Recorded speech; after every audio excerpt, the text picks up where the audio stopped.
담임 목사님께서 하나님이 다스리신다라는 제목으로 말씀 증거해 주시겠습니다. 우리 믿음의 고백을 하나님의 드림으로 말씀 앞에 나가겠습니다. 하나님 나를 사랑하신다. 하나님 내 인생에 크고 비밀한 계획 가지고 계신다. 하나님 오늘도 나와 동행하셔서 그 계획 이루어 주신다. 아멘. 그렇게 될 줄로 믿습니다. 아멘. 기독교가 인생에 대해서 말하는 관점은 우리가 잘 아는 것처럼 운명론이 아니라 선택론입니다. 하나님은 사람을 결코 정해준 운명을 가지고 이 땅에 태어나게 하신 것이 아니라 자신의 선택에 의해서 삶을 개척해 나갈 수 있도록 그렇게 만들어 놓으셨습니다. 사람이 자신의 삶을 스스로 선택할 수 있는 이유는 하나님께서 그분의 형상대로 창조된 사람에게 자유의지라고 하는 선택의 권한을 부여하셨기 때문입니다. 심지어 하나님은 사람으로 하여금 자신을 창조하신 하나님을 섬길지의 여부까지 선택할 수 있도록 허락해 주셨습니다. 그러나 사람의 선택에서 결코 간과해서는 안 되는 부분이 있지 싶습니다. 아주 단순히 말하면 선택은 사람의 몫이지만 선택의 결과는 하나님의 몫이라는 것입니다. 이 땅에는 어떤 사람도 선택의 결론까지 자기가 선택할 수는 없다는 말입니다. 우리가 잘 아는 것처럼 아담과 하와가 사탄의 말을 듣고 선악과를 따먹는 선택을 하였습니다. 그것은 그들이 할 수 있는 선택이었지만 그 선택의 결과까지 그들이 선택할 수는 없었다는 것이 성경의 이야기입니다. 그들은 결코 선악과를 따먹음으로 죽기를 원하지도 않았고 선악과를 따먹음으로 에덴 동산에 쫓겨나서 엉겅퀴와 가시덤불이 나는 세상에서 살기도 원하지 않았을 것입니다. 다만 그들은 선악과를 따먹고 하나님처럼 되는 결론을 원했는데 그들이 원하는 결론을 받은 것이 아니라 하나님께서 주시는 결론, 따먹는 자는 반드시 죽는다, 선악과를 먹는 자는 반드시 죽는다는 하나님의 결론을 받아야만 했습니다. 시편 1편에 보면 사람이 선택할 수 있는 인생은 크게 두 가지밖에 없음을 보여줍니다. 하나는 스스로 길을 만들면서 살아가는 악인의 삶이 있는가 하면 또 하나는 하나님의 말씀을 삶의 길로 삼고 살아가는 의인의 삶이 있습니다. 그리고 인생의 길이 선택이 되면 그 인생의 선택된 길의 결론은 하나님이 주시는 것입니다. 악인의 길을 선택을 하면 무조건 하나님은 그에게 멸망이라는 결론을 주십니다. 의인의 길을 선택을 하면 하나님은 그 의인에게 반드시 형통이라고 하는 결론을 주시고 이 두 가지는 교차되지 않는다는 것이 성경의 선언입니다. 특별히 이렇게 되어 있어요. 시편 1편 5절입니다. 그러므로 악인들은 심판을 견디지 못하며 죄인들이 의인들의 모임에 들지 못하리로다. 이 말씀의 핵심은 이것입니다. 사람이 길을 선택하는 동안, 선택하는 순간 절대로 결론은 안 바뀐다는 것입니다. 의인의 길에서 멸망을 만나는 사람 없고 악인의 길에서 형통을 만난 사람이 없다는 거예요. 그래서 악인들이 의인의 회중에 들지 못한다. 절대로 이 두 가지는 바뀌지 않는다는 것입니다. 그래서 선택은 사람의 몫이지만 결론은 하나님의 몫입니다.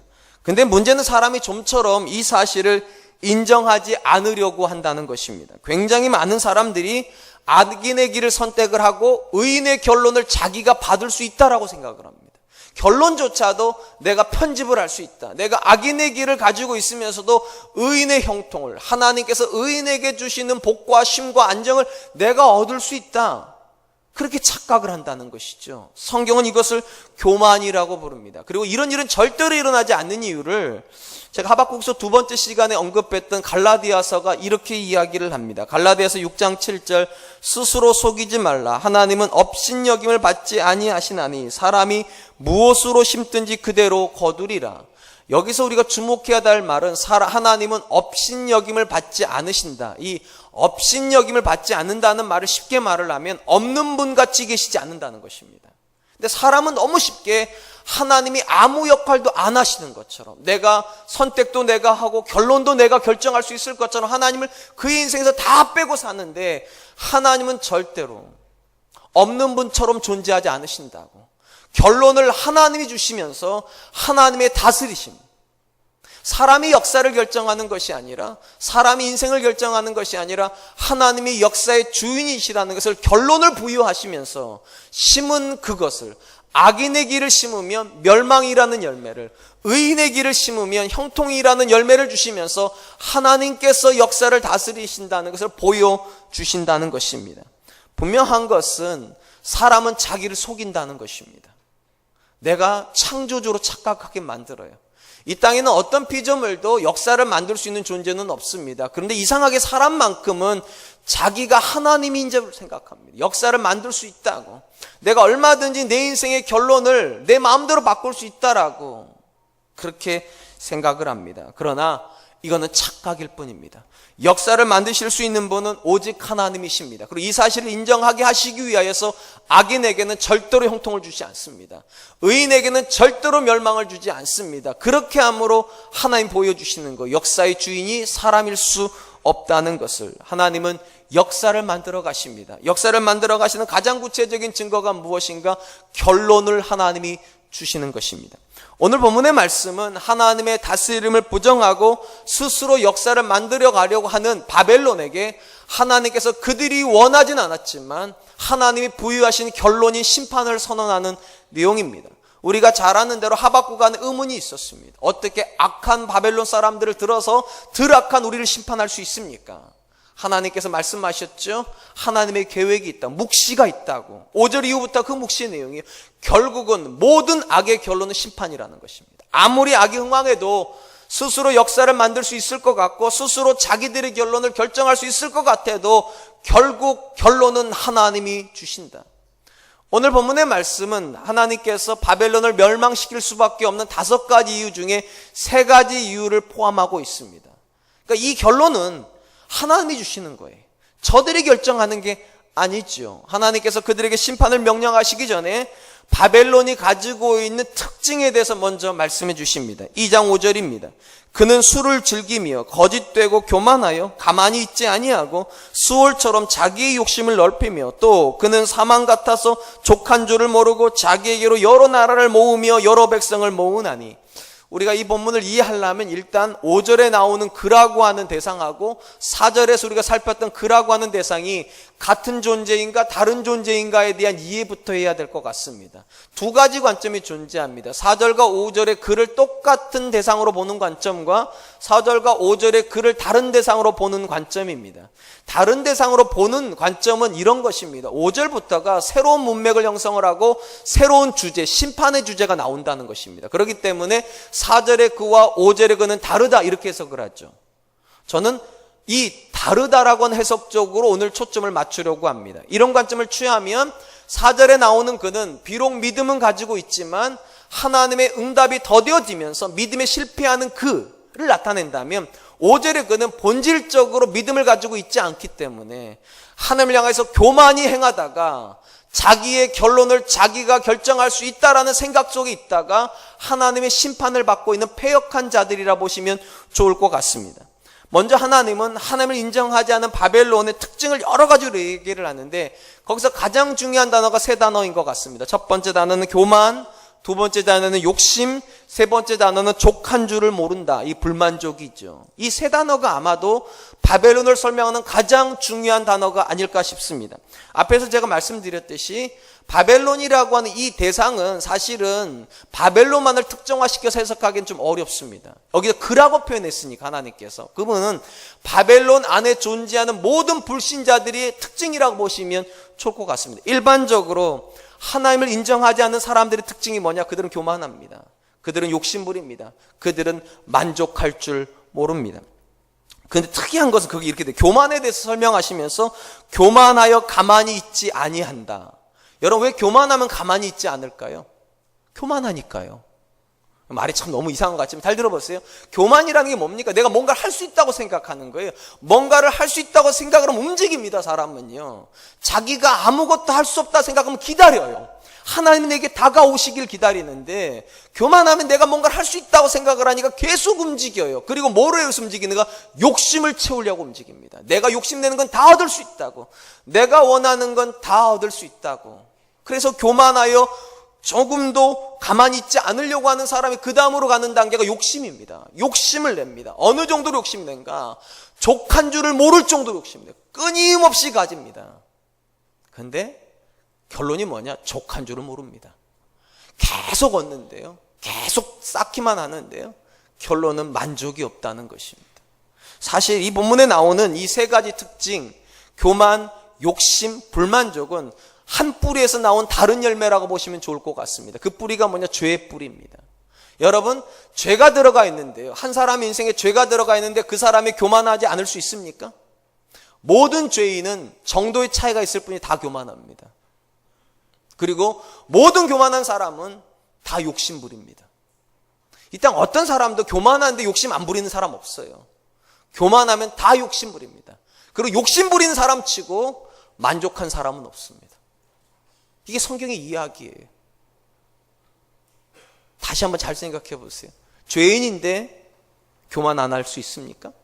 교만한데 욕심과 상관없이 살 수 있습니까? 욕심 부렸는데 만족할 수 있습니까?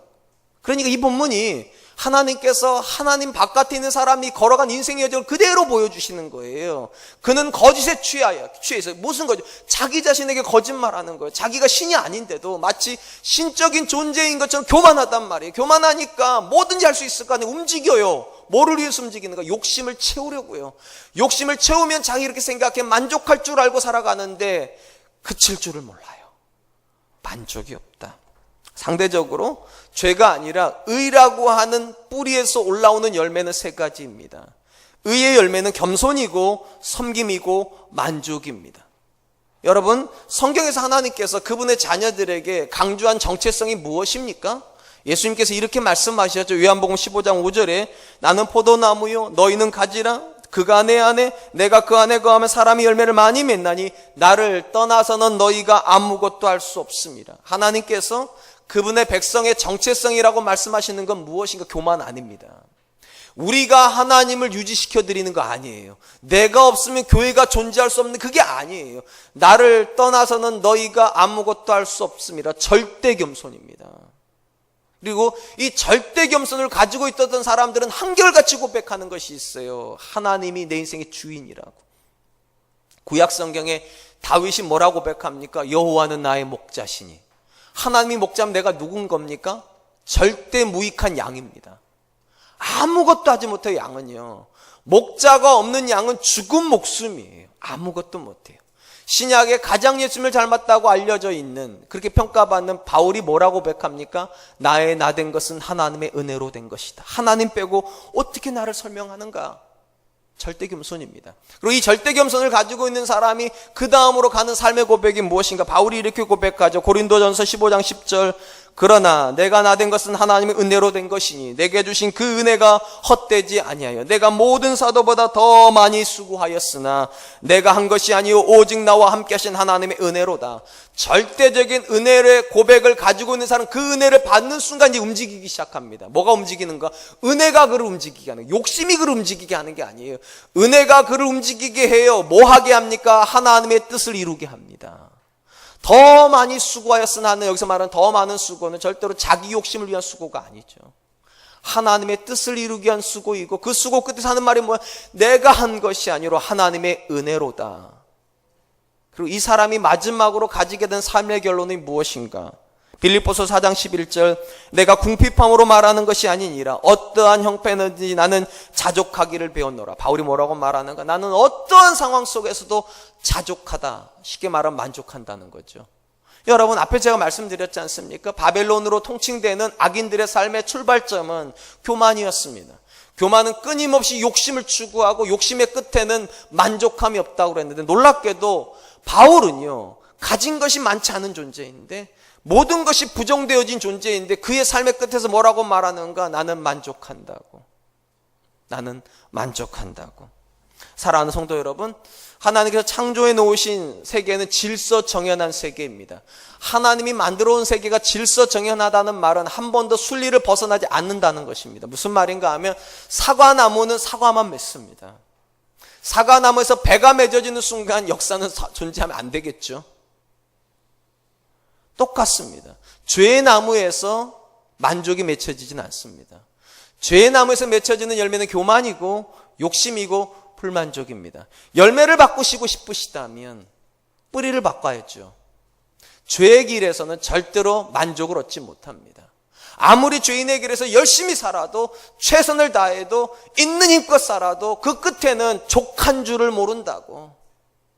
돈을 얻으면 명예를 얻고 싶고, 명예를 얻고 나면 권력을 얻고 싶고, 권력을 얻고 나면 쾌락을 얻고 싶고, 끝도 없이 살다가 결국은 불만족 속에 죽는 게 인생이죠. 그리고 그 결론을 바꾸고 싶다면 시편 1편이 하는 얘기 그거잖아요. 의인의 길로 와야 된다고.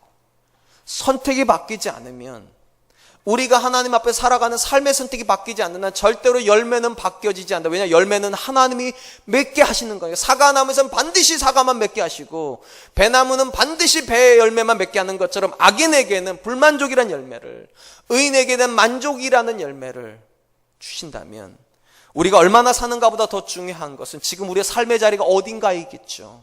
우린 지금 어느 자리에 서 있습니까? 하나님 없이도 내가 살아갈 수 있다고 말하는 교만의 자리입니까? 아니면 하나님이 없으면 이 하루를 살 수 없다고 거지의 마음으로 때를 따라 돕는 은혜를 얻기 위해 은혜 보좌 앞에 담대히 나아가고 있습니까? 하나님께서 심판받아 마땅한 바벨론의 정체성을 세 단어로 요약을 해주고 계세요. 그들은 교만하고 멈추지 못하여 욕심을 쫓아가고 끝에 가면니까 절대로 족한 줄은 모르더라. 그러면서 하나님께서 그들이 심판받아야 되는 세 가지 당위성에 대해서 이제 설명해 주십니다. 첫 번째 하나님께 지적하시는 것은 그들의 탐욕입니다. 6절 말씀입니다. 그 무리가 다 속담으로 그를 평론하며 조롱하미는 시로 그를 풍자하지 않겠느냐. 곧 이르기를 화 있을진저 자기 소유 아닌 것을 모으는 자여 언제까지 이르겠느냐. 볼모 잡은 것으로 무겁게 짐진 자여. 여기 보니까 하나님께서 바벨론이 저지른 죄를 뭐라고 묘사를 하는가? 자기 소유가 아닌 것을 모으고 있다. 우리가 잘 아는 것처럼 성경에서 하나님께서 가지고 계시는 경제 원리가 있습니다. 하나님의 경제 원리의 가장 중요한 개념은 하나님께서 경계를 정해 주신다는 것입니다. 땅의 경계를 하나님이 주시죠. 소득의 경계를 주시죠. 우리가 잘 아는 것처럼 하나님께서 여호수아를 통하여서 가나안 땅을 점령한 다음에 그 다음 뭐 하십니까? 땅을 분배를 시키십니다. 지파별로 분배를 시키고 그 다음에 지파 안에서도 이제 가족 단위로 숫자에 맞게끔 분배를 한 다음에 뭐를 세우게 하는가? 각 땅에다가 돌을 세웁니다. 이걸 지계석이라고 부릅니다. 땅과 땅의 경계 있죠. 그리고 이 지계석으로 옮기는 자는 하나님께 저주를 받을 거다. 그러니까 경계가 하나님의 경제 원리예요. 경계를 넘어가는 건 죄예요. 또한 소득의 경계도 하나님께서 명령하세요. 경계석을 가지고 이제 땅을 부여받았습니다. 그럼 거기서 땅에서 농사를 지으면 내 땅에서 지었으니까 다 내 거냐? 아니요. 거기도 소득의 경계가 또 있습니다. 규탱에 나오는 내 규탱에서 자라는 식물은 내 게 아닙니다. 그럼 손대면 안 돼요. 또한 바닥에 떨어진 곡식도 내 거 아닙니다. 그건 손대면 안 돼요. 소득의 경계예요. 그건 누구 겁니까? 가난한 자, 고아, 과부, 나그네 것이에요. 심지어 포도원을 지었습니까? 여러분 다 따갈 수 없다는 거 아시죠? 손에서 닿지 않는 곳에는 따면 안 됩니다. 이게 짝대기질하면 안 된다는 거예요. 그건 누구의 것인가? 고아의 것이기도 하고 동물들의 것. 떨어져 동물도 먹고 살지 않겠냐는 거죠.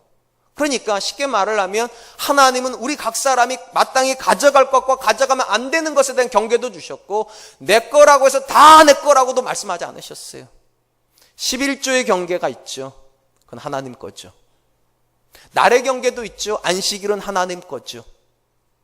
쉽게 말을 하면 내 인생이라고 내 거라고 주장할 수 있는 게 없어요. 사실은요. 하나님이 정해주신 범주 안에서만 살아야 됩니다. 제가 정말 부탁드리고 싶은 건 이거예요. 아무리 여러분들이 경제적으로 각박하셔도 주의를 못 지킬 정도로 각박하시면 안 되죠. 아무리 여러분들이 경제적인 활동이 중요해도 직분을 못 감당할 만큼 분주하시면 안 되죠. 그건 경계를 넘어간 거예요. 오늘 본문에서 하나님께서 하시는 말씀이 이겁니다. 바벨론을 왜 심판해야 되는가? 경계를 넘어가 버렸다는 거예요. 자기 것을 아닌 것을 자꾸만 취하려고 한다고. 하나님께서 손대면 안 된다고 이미 경계를 지어놨는데 그 경계선을 넘어가서 자기의 배를 부르려고 한다. 탐욕이죠. 심판하실 수밖에 없다는 것입니다. 그러면서 뭐라고 말을 하는가? 볼모 잡은 것으로 무겁게 짐진 자. 이 볼모라고 하는 것은 우리가 잘 아는 대로 전당 잡는다는 의미입니다. 우리가 어떤 돈을 빌려주고 나면 그 돈을 못 갚을 때를 대비해서 그러니까 손해를 안 보려고 볼모를 잡죠. 일반적으로 더 많이 잡습니까? 더 적게 잡습니까? 다 해보셨나 봐요. 전당포 가면 100만 원짜리를 물건을 가져가면 얼마 줍니까? 여러분들한테. 제가 몰라서 물어보는 거예요. 한 번도 안 가봤어요. 그러니까 100만 원짜리 롤렉스 시계를, 롤렉스 시계 어떻게 생긴지도 몰라요. 또 롤렉스 차봤나 보다 그러시면 안 돼요.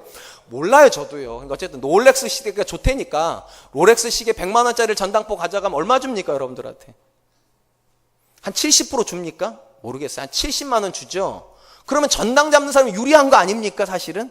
그 사람이 안 가져오면 좋은 거잖아요. 근데 여기 보니까 전당 잡은 걸로 무겁게 짐지고 있대. 이게 역설이에요, 쉽게 말하면. 전당 잡아서 배가 불러야 되는데 저 사람이 안 갚으면 내가 이거 다 잡아가는 거니까. 근데 뭐라고 말씀하시는가? 전당 잡은 거로 무겁게 짐지고 있다. 무슨 말인가? 하나님은 절대로 소유의 경계선을 넘어간 재산으로 여러분을 배불리게 안 하신다는 겁니다. 결국은 하나님이 원소유자에게 다 돌려주신다는 거예요. 근데 뭐하러 쥐고 있냐는 거예요. 내 거가 안 될 건데 뭐하러 뺏어오냐는 거예요. 그것으로 내가 만족하지 못할 건데 왜 그렇게 먹으려고 하냐는 거예요. 더 가지려고 하냐는 거예요. 무거운 짐이라는, 무거운 짐. 속으로 이러실 거예요. 저게 돈을 안 벌어봐서 저런 소리 한다고. 제가 이런 설교할 때마다 억울한 게, 저도 좀 사업도 해가지고 한번 큰 사업하다 쫄딱 한번 망하고, 그래서 회심하여 목사가 된 다음에 소유 다 소용없습니다. 이러면 여러분들이 맞아 그러실 텐데 돈을 한 번도 안 벌어본 게 이런 소리를 하니 안 가져봐서 저런 소리 한다 이럴지 모르겠어요. 근데 여러분, 이게 제 소리가 아니잖아요. 성경의 이야기 아닙니까? 하나님이 하신 말씀이 이거예요. 소유의 경계, 경제의 경계를 하나님이 정하시고 뭐라고 말씀하시는 거, 넘어가지 말라고 그러시는 거, 넘어가지 말라고. 남의 것을 가지고 와서 내 배를 불리는 법은 없다고, 남의 재산이 내게 유익한 것 없다고, 그건 무거운 짐을 지고 있는 거라고, 똑같은 거라고. 결국은 하나님이 다 그 사람한테, 또 하나님이 다 결국 다른 사람 다 돌려줘 버릴 건데 왜 무겁게 지고 있냐고.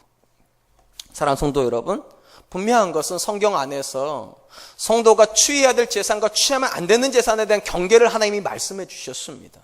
적어도 여러분들에게 주의를 지킬 수 있을 만큼의 시간은 하나님의 것입니다. 그거를 희생해가지고 돈을 버는 거, 그거 여러분 거 아닙니다. 직분을 희생해가면서까지 돈을 버는 거, 그거 여러분 거 아니면 절대로 여러분들 유익되지 않습니다. 그건 무거운 짐일 뿐이에요. 절대로 여러분의 인생에 만족 주지 못합니다. 또한 수고하지 않고 불로소득으로 가지려고 하는 재산도 절대로 하나님이 여러분들에게 주신 거 아닙니다. 성경에 보니까 하나님께서 절대로 헌금하지도 못한다고 말씀하시는 재산이 있어요. 이렇게 되어 있습니다.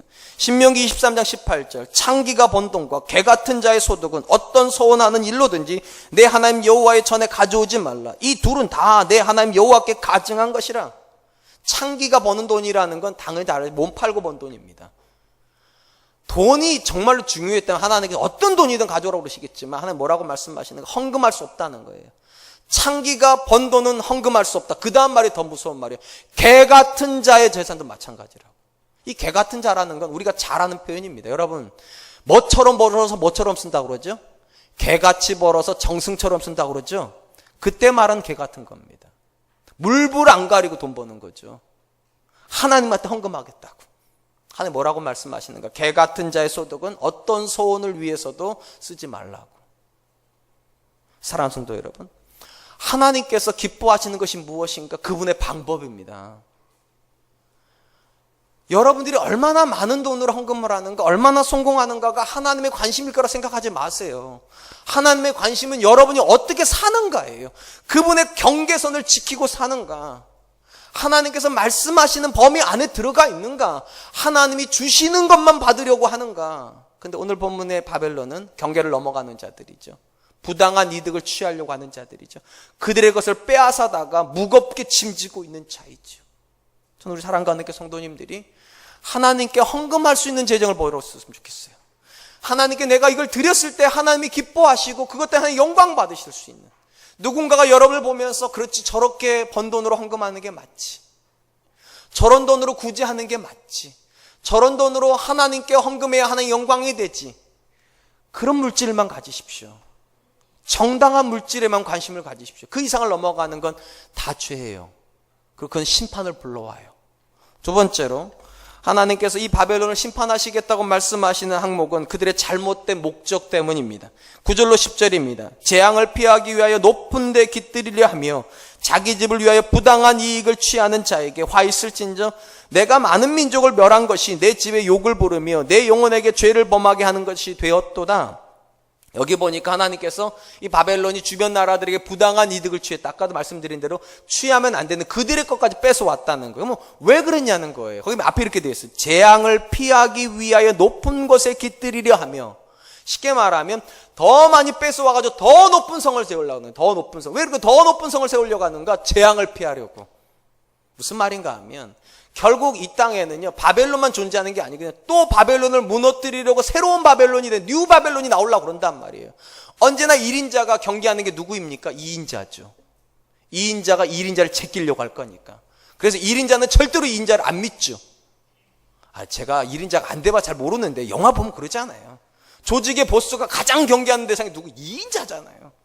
그래서 2인자하고 3인자의 경계를 흐릿흐릿하게 만들어 놓잖아요. 서로 물고 뜨더라고. 죄송해요. 이런 말 하면 안 되는데.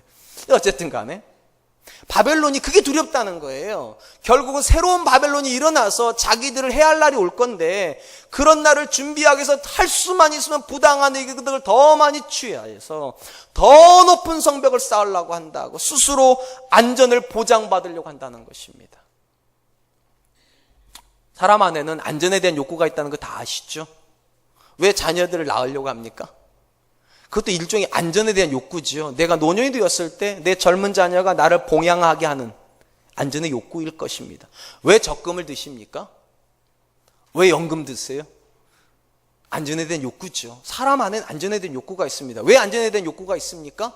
사람이 약하기 때문에요. 한결같이 지금의 건강 상태를 유지할 수 있다면 사람은 그렇게 안 되죠. 근데 사람이 늙는단 말이죠. 경제 활동을 하는데도 한계가 있단 말이에요. 약한 존재입니다. 사람이 약한 존재라는 가장 중요한 증거가 뭡니까? 두려움입니다. 어떤 사람도 다 두려움을 느껴요. 아무리 성공해 보세요. 여러분한테 두려움이 없는가? 아무리 돈을 가져보세요. 여러분한테 두려움이 없는가? 아무리 높은 자리에 올라가 보세요. 여러분한테 두려움이 없는가? 사람은 다 두려움이 있습니다. 그리고 결론은 그런 겁니다. 어떻게 이 두려움을 핸들링 할 것인가? 어떻게 이 두려움을 처리할 것인가가 인생의 문제예요. 가장 쉬운 선택은 강해지는 것입니다. 그 누구도 나를 꺾을 수 없을 만큼 내가 강해지는 것이죠. 내 노년이 나한테 짐이 되지 않도록, 문제가 되지 않도록 매일같이 돈 버는 것이고, 매일같이 운동하는 것이고, 매일같이 병원 가까이 하는 것이고, 보험도 들어놓는, 강해지는 거죠. 그게 다. 하나님이 안 계시다면 이 선택은 굉장히 합리적인 선택입니다. 강한 존재를 약한 존재가 못 쓰러뜨릴 테니까. 강한 존재가 나오면 내가 더 강해지면 되니까. 근데 하나님이 없다면 이게 합리적인 선택이라면, 하나님이 계시다면 이건 가장 무서운 잘못된 선택입니다. 오늘 본문에도 보시면 이렇게 되어 있지 않습니까? 내 영혼에게 죄를 범하게 하는 것이 되었도다. 무슨 말인가 하면, 더 강해지려고 하면 반드시 뭐가 동원이 되는가? 죄가 동원이 되게 되어 있어요. 남의 것을 뺏어와야 그들보다 더 강해지지 않겠냐고요. 다른 사람을 짓눌러야 내가 높이 올라가지 않겠냐고요. 10월 달이 시작돼서 그런지 왜 이렇게 무기력하세요? 반응 좀 하세요. 그런 거 아니겠습니까? 사람이 강해지려고 하는데, 욕심을 부리는데 거기에 죄가 개입 안 될 수 있냐고. 그러니까 하나님 말씀하신다. 그러니까 결국은 그 욕심이 내 영혼에게 죄를 범하게 됐다고. 왜 이게 위험한가? 결국 하나님은 죄인을 찾아내시거든요. 그 죄인을 심판하시거든요.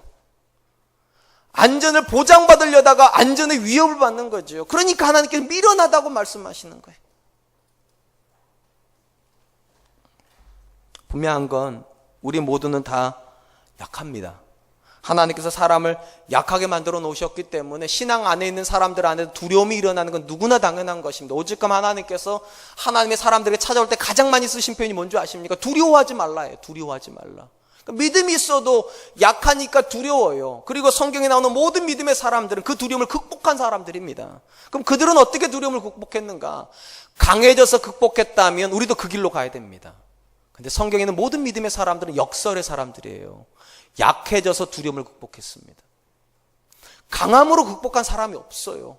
하나님께서 야곱을 엄청나게 힘을 주셔가지고 에서를 이기게 하셨습니까? 아닙니다. 다리를 부러뜨려가지고 약하게 만들어 놓으셔가지고 에서를 이기게 하세요. 하나님께서 바울에게 엄청난 힘을 주셔가지고 세계 선교를 감당하게 하셨습니까? 아닙니다. 사탄의 가시라고 불리는 고통스러운 아픔을 주시고 뭐라고 말씀하세요? 약할 때 강하면 된다고. 참 신기한 건 하나님은 그분의 자녀를 사랑하면 사랑할수록 약하게 만드시고 약해지면 누가 보이는가? 하나님 보여요. 하나님과 동행하게 돼요. 그리고 하나님과 동행할 때 역설을 경험하는 거예요. 약함이 강함이 된다는 것을.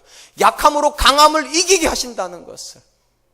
그러므로 사랑하는 성도 여러분, 하나님의 살아계심을 믿으신다면 약하기 때문에 강해지려고 하지 마세요. 성공해야지만, 힘을 얻어야지만 내가 세상에서 보란듯이 살 수 있는 거라 그렇게 생각하지 마세요. 그건 성경의 방법이 아니에요. 만약에 그것이 성경의 방법이라면 하나님은 성공한 사람을 기뻐하시겠죠. 힘 있는 사람에게 더 복을 주시겠죠. 근데 그렇게 하지 않으시잖아요. 가난한 자의 하나님이시라면서 하나님은요. 약한 자의 하나님이시라면서요. 그리고 이렇게 선언하셨다잖아요. 약할 때 강함이 됨이니라. 그러므로 강해져서 두려움을 이기려고 하지 마십시오. 약한 상태를 받아들이십시오. 그리고 그 약함 때문에 더 하나님을 바라보는 것, 그것이 하나님의 방법이에요. 약함 때문에 철저하게 하나님과 동행하려고 하는 것, 그것이 하나님 뜻이에요. 나를 떠나서는 너희가 아무것도 할 수 없습니다. 참 불편하잖아요. 나 하나님 없이도 뭐 좀 할 수 있었으면 좋겠고, 기도하지 않고도 뭔가를 뚝딱뚝 해냈으면 좋겠는데, 예수님 뭐라고 말씀하시는가? 아니래요. 그게 아니래요. 나를 떠나서는 너희가 아무것도 할 수 없습니다. 강해지려고 하지 마세요. 강해지려고 하는 순간 죄가 들어오게 되어 있습니다. 사단이 뭐라고 말씀해요? 네가 하나님처럼 되라고, 전지전능한 하나님처럼 되라고. 그게 죄예요. 내가 힘을 가지고 내가 성공을 하고 내가 뭔가를 할 수 있으려고 하는 그 상태가 죄고, 내가 아무것도 못한다고 말하는 상태가 의의 상태예요. 저는 이 자리에 앉아 계시는 분들이 그렇다고 성공하지 말라는 말 하는 거 아니에요. 그렇다고 좋은 대학 가지 말라고 하는 말도 아니에요. 그렇다고 부자 되지 말라고 하는 말도 아니에요. 그것으로 강해졌다고 착각하지 말라는 거예요. 좋은 대학 갔다고 여러분 강해지는 거 아닙니다. 성공했다고 강해진 거 아닙니다. 권력 얻었다고 강해진 거 아닙니다. 하나님이 여러분 곁에 계셔야 강한 것입니다. 두려워하지 말라, 내가 너와 함께함이라. 놀라지 말라, 나는 내 하나님 됨이라. 거기서 강함이 나오는 것이지. 돈이 옆에 있다고, 성공이 옆에 있다고, 건강이 옆에 있다고, 젊다고 그게 강한 것입니까? 그럼 죄가 들어옵니다. 바벨론이 지금 그 죄를 범했고 그것이 그의 영혼의 죄가 되었다고 하나님께서 심판하시겠다고 말씀하십니다. 세 번째로 하나님께서 바벨론을 심판하시는 이유는 그들의 불의함 때문입니다. 12절, 피로 성읍을 건설하며 불의로 성을 건축하는 자에게 화 있을진저. 앞에서 그랬지 않습니까? 그들이 높은 데 거하려고 한다고. 쉽게 말하면 성을 더 높이 쌓는다는 거죠. 천의 요새에다가 성벽을 쌓고 그들이 거하려고 합니다. 그러다 보면 어떤 일이 벌어지는가? 그 성벽을 짓다가 누군가 죽지요. 그래서 이렇게 됐잖아요. 피로 성읍을 건설하며. 그러면 그 피가 그들이 흘린 피냐? 아닙니다. 바벨론 사람들이 왜 이스라엘 사람들 잡아다가 포로로 끌어간 것입니까? 간단하죠. 그들이 해야 될 일을 그들에게 시키려고 하죠. 죄송해요. 이 바벨론이 해야 될 일을 이스라엘 사람들에게 시키려고 그러는 거 아니냐고, 노예시키려고요. 그들의 피를 가지고 성벽을 쌓는 것이죠. 그러니까 여기 아이러니예요. 자기들은 안전하려고 그들은 불안전한 곳으로 내모는 거죠. 그걸 성경은 불의라고 부르는 겁니다. 내 안전 때문에 그들의 안전을 훼손시키는 거, 내 부유함 때문에 그들의 부유함을 훼손시키는 거, 내 건강 때문에 그들의 건강을 훼손시키는 거, 그걸 성경은 불의라고 부르죠. 우리가 잘 아는 대로 성경이 강조하는 신앙의 본질은 하나님과의 관계입니다. 그죠? 하나님과의 사람이 가지는 관계가 가장 중요한 카탈로그예요. 그런데 여러분 생각해 보세요. 하나님과의 관계를 강조하기 때문에 사람의 관계는 희생되는 겁니까? 관심이 없는 겁니까? 아닙니다. 여기도 비밀이 들어가 있어요. 하나님과 사람이 좋은 관계를 맺고 있다는 증거가 뭐냐는 거죠. 그게 사람과의 관계입니다. 에베소서도 보면 하나님께서 4장까지 은혜에 대한 이야기를 하시다가 그 은혜가 우리 안에 있다면 증거가 뭡니까? 남편과 아내의 관계에서, 부모와 자녀의 관계에서, 주인과 종의 관계에서 그게 증명이 되어야 된다는 거잖아요. 쉽게 말을 하면 하나님과 좋은 관계를 맺고 있는 남편은 절대로 아내 두드려 패지 않습니다. 하나님과 좋은 관계 맺고 있는 아내는 절대로 남편에게 맞짱 뜨지 않습니다. 순종하죠. 죄송해요. 요즘 남자가 아내한테 맞짱 뜨는 세대인데 제가 잘못 말했어요. 하나님께 좋은 관계 맺고 있는 부모는 자녀를 정죄하지 않습니다. 그러니까 하나님과의 관계가 신앙의 본질이 맞지만 하나님과 관계 때문에 사람과 관계에 소용이 없다. 그건 성경 아니에요. 하나님과 내가 좋은 관계를 맺고 있기 때문에 내가 좋은 남편 되고 싶고, 하나님과 좋은 관계 때문에 내가 좋은 부모 되고 싶고, 좋은 사위 되고 싶고, 좋은 며느리 되고 싶고, 그게 신앙이죠. 그리고 인간과의 관계에서 가장 중요한 원리를 예수님께서 이미 말씀해 주셨어요. 우리가 속칭 황금률이라고 부르는 말씀이에요. 이렇게 말씀하셨죠. 마태복음 7장 12절, 그러므로 무엇이든지 남에게 대접을 받고자 하는 대로 너희도 남을 대접하라. 이것이 율법이요 선지자 아니라. 굉장히 무서운 말입니다. 이것이 율법이고 이것이 선지. 쉽게 말, 이게 성경이라는 거예요. 사람 관계 속에서 그들이 나에게 해주기를 원하는 걸 나도 그들에게 해주는 것, 그게 성경이랍니다. 쉽게 말하면 그들이 나의 안전을 위해서 헌신하기를 원하면 내가 그들의 안전에 헌신해야 된다는 거예요. 그들이 나를 사랑하기를 원하면 내가 그들을 사랑해야 되는 것이고, 그들이 나를 용서하기를 원하면 내가 그들을 용서해야 되는 것, 이것이 율법이고 이것이 선지자라고. 그런 관점에서 놓고 보면 오늘 본문의 바벨론은 치명적인 약점을 가지고 있습니다. 자기 안전을 원해요. 자기 안전을 위해서 높은 성벽을 쌓으려. 그게 나무였다는 거예요. 자기가 쌓으면 누가 뭐라고 그러냐고. 근데 남을 시키니까 문제죠. 다른 사람의 피 위에다가 내 안전을 세우니까 문제죠. 이건 의의가 아니라니까요. 이건 황금률이 위배된다니까요. 다른 사람이 내게 해주기를 원하는 그걸 그들에게 해주라고. 그래야 하나님이 그곳에서 일하신다고. 사랑하는 성도 여러분, 성도는 절대로 스스로 안전을 확보할 수 없는 존재입니다. 약한 존재이니까요. 여기서 방법은 두 가지입니다. 내가 스스로 안전을 확보하려고 하는 방법과 하나님이 내 안전이 되게 하시는 거예요. 내가 스스로 내 안전을 확보하려면 반드시 죄가 개입된다고 말씀드렸어요. 그들의 피를 흘려야 됩니다. 내가 더 가져가려면 그들이 적게 가져가야죠. 내가 누리려면 그들이 적게 누려야죠. 내가 가지려면 그들이 걸 뺏어 와야죠. 그건 성경의 방법이 아닙니다. 성경의 방법은 하나님께서 주시길 믿는 거예요. 사람이 떡으로만 사는 것이 아니라 하나님 입에서 나온 모든 말씀으로 산다. 저는 이게 굉장히 중요한 말씀 생각합니다. 떡은요, 한계가 분명히 있습니다. 파이 법칙 있잖아요. 누가 많이 가지면 누군 적게 가져가야 돼요. 그런데 은혜의 법칙에는 한계가 없어요. 5병이 열은 5,000명이 먹어요. 은혜의 법칙이죠. 이걸 믿을 수 있느냐 없느냐의 문제예요. 하나님이 주시는 양식에는 끊임이 없고 하나님이 주시는 공급에는 부족함이 없다는, 이걸 믿을 수 있느냐의 문제일 뿐이지, 결국은 안전은 누가 주는가의 문제예요.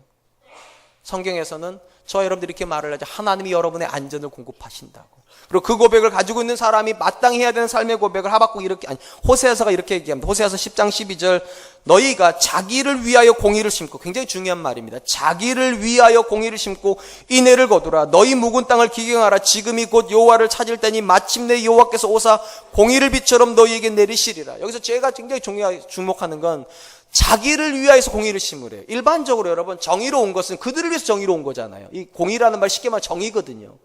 그들을 위해서 정의를 베푸는 거라 생각을 하는데 하나님 뭐라고 말씀하시는가? 너를 위해서 정의를 베푸는 거라고. 너를 위해서 공의를 베푸는 거라고. 왜냐하면 네가 저들에게 정의를 베푸는 순간 내가 너에게 공의가 되어주겠다고. 그게 그런 거예요. 공의를 빛처럼 너에게 내려주리라. 내가 저들의 안전을 위해서 헌신하는 순간 하나님이 나의 안전이 되어주신다는 거예요. 내가 저들의 힘이 되어주는 순간 하나님 나의 힘이 되어주신다는 거예요. 내가 저들을 사랑하는 동안 하나님 나를 사랑하신다는 거예요. 아멘 해주셔서 감사합니다. 세상의 논리는 이게 아니거든요. 저들이 약해야 내가 강해지는 것이고요. 저들이 배고파야 내가 부자가 되는 거예요. 저들이 무능해야 내가 유능해지는 거예요. 근데 하나님 뭐라고 말씀하시는, 그건 불이라는 거예요. 그건 불이에요. 그럼 뭐가 의이냐? 그들이 건강해지는 거예요. 그들이 행복한 거예요. 그들이 유능해지는 거예요. 내가 거기에 헌신해야 돼요. 그러면 하나님이 나의 힘이 되어주세요. 하나님이 나의 공의가 되어주세요. 하나님이 나의 능력이 되어주신대요. 하나님께서 바벨론을 심판하셔야 되는 세 가지 이유를 말씀하시면서 그 세 번째 이유 마지막 부분에 이렇게 말씀하십니다. 13절로 14절, 민족들이 불날 것으로 수고하는 것과 나라들이 헛된 일로 피곤하게 되는 것이 만군의 여호와로 말미암음이 아니냐. 이는 물이 바다를 덮은 것 같이 여호와의 영광을 인정하는 게 세상에 가득함이니라. 일단 13절의 말씀이 좀 어려워요. 번역에서 쉬운 번역으로 제가 읽어드릴게요. 나 여호와가 불을 보내어 이러한 백성이 세운 것을 태울 것이라. 온 민족이 애써 한 일을 허사로 만들 것이라. 이렇게 함으로 물이 바다를 덮은 것 같이 온 세상이 여호와를 인정하는 영광으로 가득하게 하겠다. 무슨 말인가? 모든 불의로 쌓은 성벽을 다 하나님 태우심으로 결국 결론을 주시는 분이 하나님이시다. 이 땅을 다스리는 분이 하나님이라는 걸 세상으로 인정하게 할 거라는 거예요. 바벨론이 그렇게 높이 쌓아놓은 성벽도 그들의 안전이 되지 못한다는 걸 가르쳐 주실 때 하나님이 우리 안전이시구나. 하나님만이 우리에게 결론을 주시는 분이시구나. 세상으로 그걸 인정하게 하겠다고. 사랑하는 성도 여러분, 세상이 여러분들한테 뭘 보기를 원하십니까? 다 소용없는 성벽입니까? 하나님께 불태우시는 그런 권력입니까? 아니면 하나님입니까? 이제 말씀을 맺으려고 합니다. 제가 서론 시작을 할 때 이런 말씀을 드렸어요. 선택론이라고. 선택론에서 절대로 간과하면 안 되는 게 있다고 말씀드렸습니다. 길은 내가 선택하지만 결론은 하나님이 주신다고. 여러분들이 아무리 안전을 원하고 아무리 여러분들이 평안을 원하고 아무리 여러분들이 힘을 원해도 그걸 얻을 수 있는 길은 하나님께서 주시는 거예요. 하나님께서 주시지 않는 악인의 길에는 반드시 교만이 있습니다. 거긴 욕심이 있습니다. 그 끝에는 불만족이 있습니다. 근데 사실 이거 우리가 원하는 거 아니에요.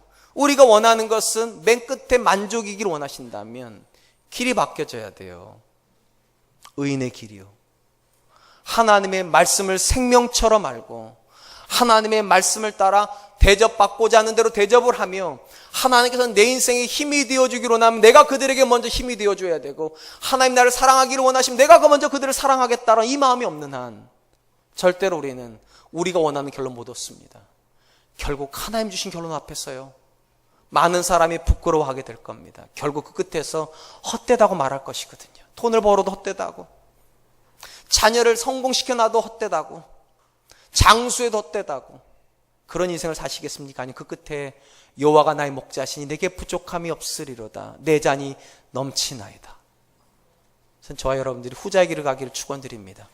그렇다면 10월 달은 길을 바꾸세요. 하나님이 서 계신 길로 가십시오. 여러분들이 길을 만들려고 하지 마십시오. 시선을 하나님께로 옮기는 10월달 되시기를 주님의 이름으로 축원드리겠습니다.